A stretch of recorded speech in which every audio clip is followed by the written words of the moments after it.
friends, வணக்கம். Welcome back to happy home makers kitchen. எல்லாரும் நல்லா இருக்கீங்களா? இன்னைக்கு டயட் வச்சு எப்படி வெயிட் குறைக்கிறது, பிளட் சுகர் குறைக்கிறது அப்படின்னு பார்ப்போம் வாங்க. நம்ம சாதாரணமாக அரைக்கிற சப்பாத்தி மாவோட சில பொருட்களை சேர்த்து அரைச்சோம் அப்படின்னா நம்மளோட வெயிட் குறைக்கிறதுக்கும் அது ஹெல்ப் பண்ணும்.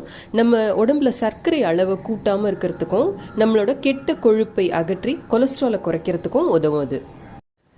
இதுக்கு தேவையான பொருட்கள் என்னென்னு பார்ப்போம். 800 கிராம் அளவுக்கு கோதுமை, 1 டீஸ்பூன் அளவுக்கு வெந்தயம். இந்த வெந்தயத்தில் இருக்கிற நார் சத்து உடம்புக்கு ரொம்ப நல்லது. நமக்கு பிளட் சுகரை குறைக்கிறதுக்கு இது ரொம்ப ஹெல்ப் பண்ணும். இதில் இருக்கிற ப்ரோட்டீனும் நம்ம உடம்புக்கு ரொம்ப நல்லது. பட் இந்த 1 டீஸ்பூனுக்கு மேலே சேர்த்தோம் அப்படின்னா மாவில் ஒரு லேசாக ஒரு கசப்பு தட்ட ஆரம்பிக்கும். அப்புறம் 1 டேபிள் ஸ்பூன் அளவுக்கு ஆளி விதை அல்லது ஃப்ளாக்ஸ் சீட்ஸ், இதுவுமே உடம்புக்கு ரொம்ப நல்லது. ஒமேகா 3 ஃபேட்டி ஆசிட்ஸ் இருக்குது இதில். அப்புறம் 2 டேபிள் ஸ்பூன் அளவுக்கு திணை.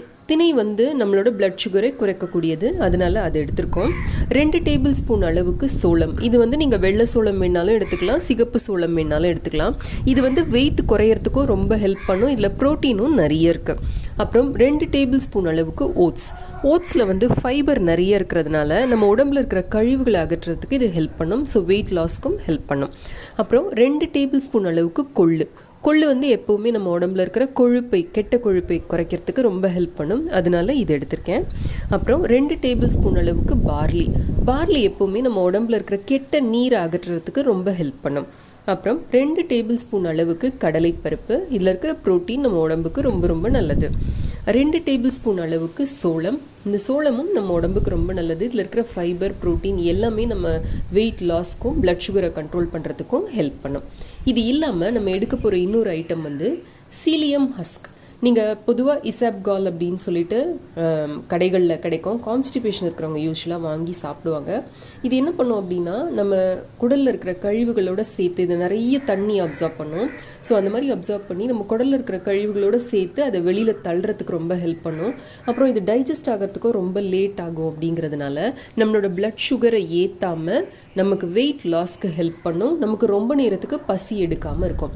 ஸோ இதுவும் 2 டேபிள் ஸ்பூன் அளவுக்கு ஆட் பண்ணிக்கலாம். இது எல்லாத்தோடையும் சேர்த்து 2 டேபிள் ஸ்பூன் ராகியும் எடுத்துக்கோங்க. என்கிட்ட ராகி தனியாக இல்லை.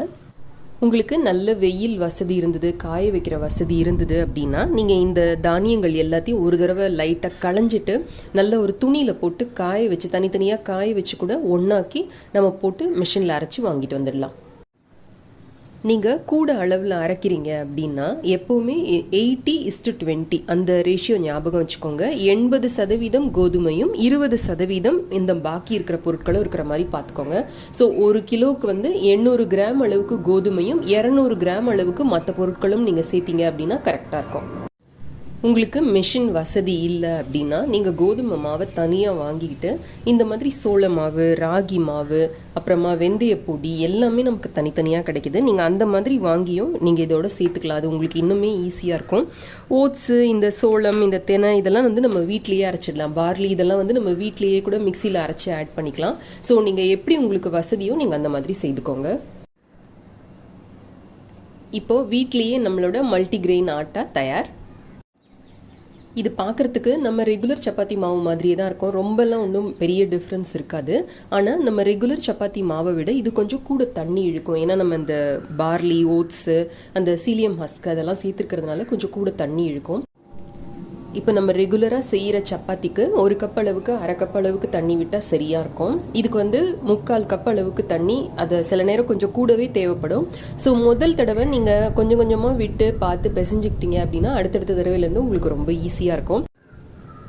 நான் ஆல்ரெடி பூரி மாதிரி எப்படி சாஃப்டாக சப்பாத்தி எண்ணெயே இல்லாமல் வீட்டில் செய்கிறது அப்படிங்கிறதுக்கான வீடியோ அப்லோட் பண்ணியிருக்கேன். அதோட லிங்க் உங்களுக்கு டிஸ்கிரிப்ஷன் பாக்ஸில் கொடுக்குறேன். அதுலேயே நீங்கள் அந்த தண்ணி அளவு மாத்திரம் அட்ஜஸ்ட் பண்ணிக்கிட்டிங்கன்னா அதே மெத்தடை நீங்கள் ஃபாலோ பண்ணலாம். நல்ல சாஃப்டாக நல்ல டேஸ்ட்டாக இருக்கும் இந்த சப்பாத்தி. இது பெரியவங்களுக்கானது. இது குழந்தைங்களுக்கு கொடுக்க வேண்டாம்.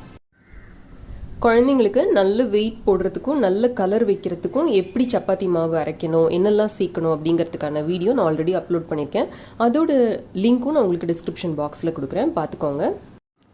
இந்த மாவில் நீங்கள் சப்பாத்தி, பூரி எல்லாமே நீங்கள் கோதுமை மாவில் என்னெல்லாம் செய்வீங்களோ அது எல்லாமே இதுலேயும் செய்யலாம். பூரிக்கான லிங்க்கும் நான் கீழே இருக்கிற டிஸ்கிரிப்ஷன் பாக்ஸில் கொடுக்குறேன். நம்ம ரெகுலர் சப்பாத்தி 4 சாப்பிட்ற இடத்துல இது நமக்கு 2 சாப்பிட்டாலே நல்ல வயிறு நிறையும். நல்ல காய்கறியோட கூட சேர்த்து குருமா இந்த மாதிரி கூட்டு அந்த மாதிரி ஏதாவது ஒரு சைட் டிஷ்ஷோடு சாப்பிட்டோம் அப்படின்னா வெயிட் கண்டிப்பாக குறையும்.